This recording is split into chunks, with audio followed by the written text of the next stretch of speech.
Rupert Lowe, please. Thank you, Chairman. So I've got a question, I think, for the Permanent Secretary.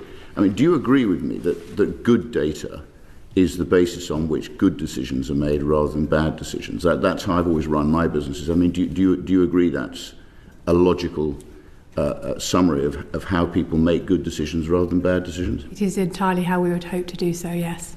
So can you explain to me then, I mean, I have had literally hundreds of NHS whistleblowers. You probably know I've set up something called Restore Britain. We've got our own whistleblowing line. We've literally had hundreds of NHS staff whistleblowers, I mean hundreds, who've contacted us about the lack of English language causing issues, as well as foreign staff not holding appropriate skills and qualifications. Now, these people, these are doctors, they're nurses, they're midwives, they're managers, they're surgeons, they're everybody within the NHS. It's not just one subset. And what they're frightened of actually reporting it to the NHS for the fear of the wokerati who run the NHS now, their fear of reprisal, so they've come to us. So, I mean, I'd like to know, you must accept the fact that we need the data. So what data do you hold, basically, on the correlation between foreign nationals and medical malpractice taking place within the NHS?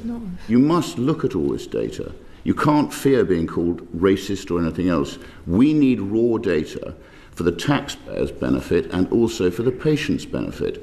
With your permission, if I can hand over to Aidan as the doctor, thank you.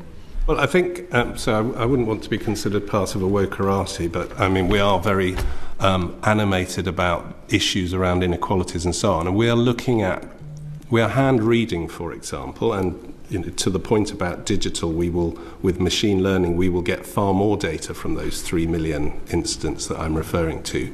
But we are hand reading the death and severe cases, thousands of those a year. And what is not coming out of that is that there is an issue around people who've come from abroad and language and communication. There is undoubtedly communication issues around inequalities in harm, and we know that some groups are affected by harm more, partly because of communication, and communication is undoubtedly important in safety. But what we're not seeing from those reports we're reading is some of the things that you're describing people whistleblowing to. You disagree with these whistleblowers? So I'm not disagreeing with whistleblowers because I haven't spoken to them, and it's important that people feel able to speak up. And one of the things that we are very focused on is the concept of psychological safety and people being able to step forward and talk to us about these things.